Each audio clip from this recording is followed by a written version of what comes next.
ha sugin siismo adigoo baqiil ah hana sugin sidoo kale naxariis adigoo ah qof qalafsan sidoo kale ha sugin run adigoo beenaale ah warkii oo kooban waa ha sugin waxaadan lahayn hana sugin abaalmarin aadan mudnayn qalbigu xanuunka ayuu indhaha ku kala qaadaa caqliguna cibradda ayuu indhaha ku kala qaadaa noloshanina cashir ka qaadan maysid ilaa aad la kulanto dhibaato oo aad ku dhacdo god suurtagalna kuuma aha inaad boos uga yeesho qalbigaaga qalbiga qof kasta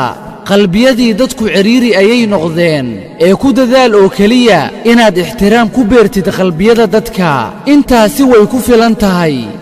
kama shalaynayo shay noloshayda soo galay sababtoo ah qofka daacadda uu farax geliyey kan xun ee aan daacadda ahaynna wuxuu i baray tijaabo cusub wixii ugu xumaana cashir baan ka bartay wixii ugu wacnaana imaysan dhaafin oo waan ilaashaday abid